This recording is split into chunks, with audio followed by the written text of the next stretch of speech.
The Newsday continues here on One News Now. I'm Pauline Berzosa. Health advocates are heading to the Supreme Court to question the legality of returning Philhealth's unused budget to the National Treasury. The Finance Department earlier ordered the return of Philhealth's 89.9 billion pesos of unused budget for unprogrammed appropriations. Health reform advocate Tony Liachon and the Philippine Medical Association said the 89.9 billion pesos of unused funds should be used to expand PhilHealth's benefits. Liachon added that the money should only be used for health-related programs. Pera to para sa kalusugan ng bawat mamamayan. So hindi dapat natin itong i-give away lang basta-basta. This is bigger and worse than the family kasi 90 billion ito eh. So diba, at saka ito, savings ito, pera ng bayan, hindi ba mas nakakasakit ng damdamin?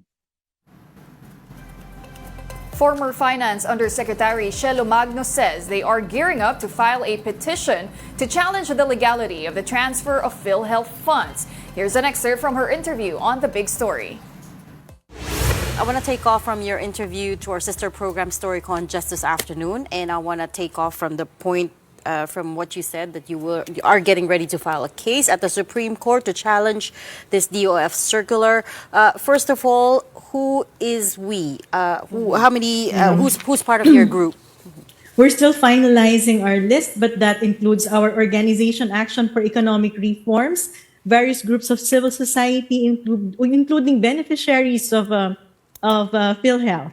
We're also including doctors. So kasama po dyan si Dr. Tony Leachons, Dr. Minguita Padilla, Dr. Tony Dance, at iba't ibang organisasyon pa ng ating mga doktor. So maybe Friday we'll file the petition or early next week, and we'll also announce the different petitioners. Just to clarify also, Professor Shello, sa PhilHealth lang ba ito concerned, or is it the whole process na that we believe na is unconstitutional or illegal? Kasi meron ding na-remit na yung PDIC, I believe that's 30 billion, and nakaka-worry din yon in case magkaroon ng bank run. Yun po yung inaasahan nating pondo pang bayad, no, sa mga depositors.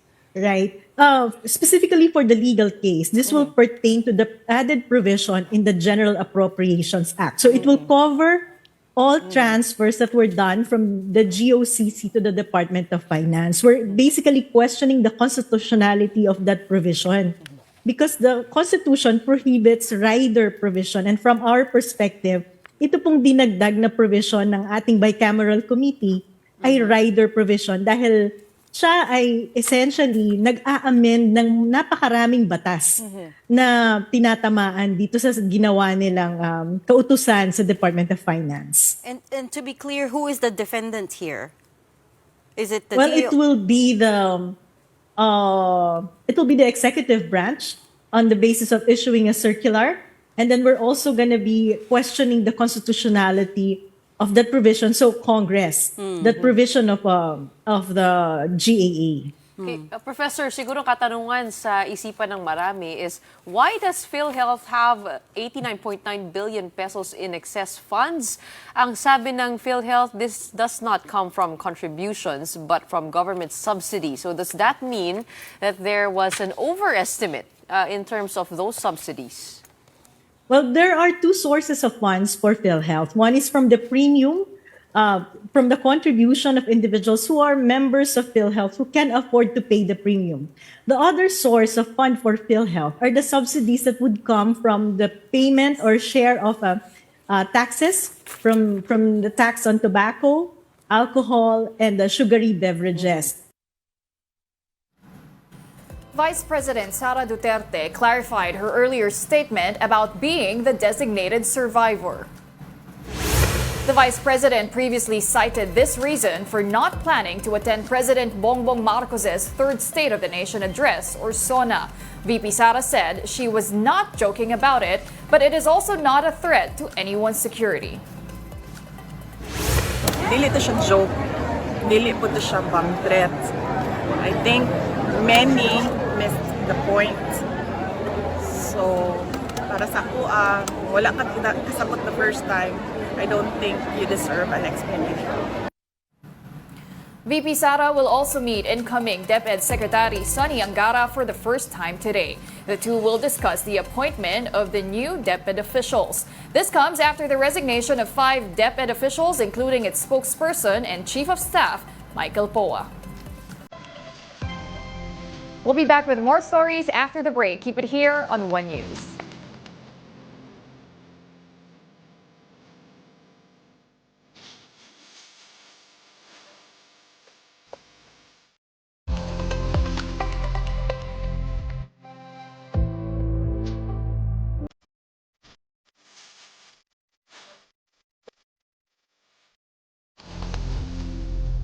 You're still watching One News Now. I'm Pauline Verzosa. In the weather, a low-pressure area continues to bring rains in some parts of the country. The LPA was last spotted in the vicinity of Catbalogan City, Samar. It will trigger scattered rains over Visayas, Bicol, Caraga, Marinduque, and Romblon. Its trough also affects Cagayan, Isabela, Quirino, Aurora, Bulacan, Laguna, Rizal, and Quezon.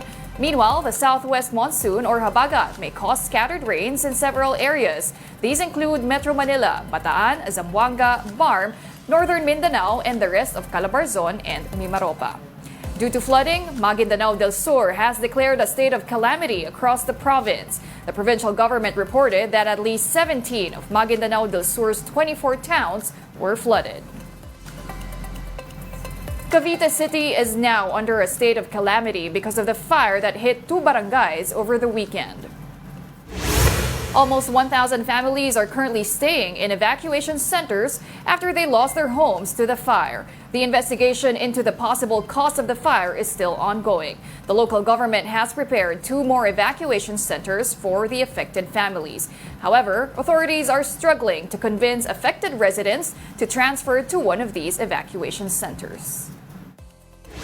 Kaya natin ginawang dalawa yung ating evacuation center. Isa dito sa Dalahican Elementary School, yung isa sa Santa Cruz Elementary School. Unfortunately, yung ibang mga residente ayaw lumipat sa Dalahican ay sa Santa Cruz Elementary School despite the fact na mas maluwag doon. May mga reasons sila like mas gusto daw nila dito dahil mas malapit doon sa kanilang bahay. So mas comfortable sila dito kahit na medyo siksikan. And yung iba naman, actually during nighttime, umuwi rin sa kanilang mga kamag-anak. A new and improved shoe museum can now be visited in Marikina. This upgrade recognizes the city's rich history in shoemaking. Here's the report.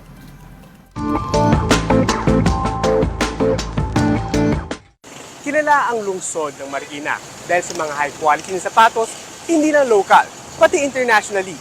Kaya naman sa kaka-relaunch lang ulit na shoe museum dito, aba, mas marami nang makikita at mas immersive ang pagdalaw dito. Mula sa sapatos ng mga artista at mga politiko, libong sapatos ang makikita na nakadisplay dito sa Shoe Museum ng Marikina. At hindi lang tambaka ng mga lumang sapatos ang museum na ito, kundi pagpapakita ng kalidad at ganda ng mga gawang Marikina. Ang aming pamalaan, simula pa noon, talagang meron talagang effort na ginawa para hindi kami matabunan, hindi kami bumagsak. Sa muling pag-relaunch ng Museo ng Sapatos, may mga itinayong mga pader na ipinapaliwanag ang history ng gusali at kung saan ito nakatayo ngayon. Nakadisplay na din kung paano ang proseso ng paggawa ng mga sapatos. Umaasa silang dahil dito, mas mapapahalagan at mas dumami ang mga tao magkakaroon ng interes sa mga sapatos, lalo na't kumukonti ang mga sapatero ngayon. Nabawasan talaga ng malaki ang mga nagsasapatos sa Marikina pero meron kaming fighting spirit eh. Nariyan din ang mga tools at materyales sa paggawa ng mga sapatos, gaya ng shoe last, cobbler's tool, at sinulid at pandikit. Kaya naman namangha ang mga estudyante bumibisita dito sa dami, ganda at interesting ng mga nakikita. Actually, wala po. Ang alam ko lang po is ang Marikina is kilala sa paggawaan ng sapatos pero hindi ko po alam na merong museum po dito ng shoe. Bukas sa Marikina Shoe Museum araw-araw mula 8 a.m. hanggang 5 p.m. at may entrance fee na 50 pesos. Hindi kailangan maging bakas ang nakaraan ng Marikina bilang shoe capital of the Philippines.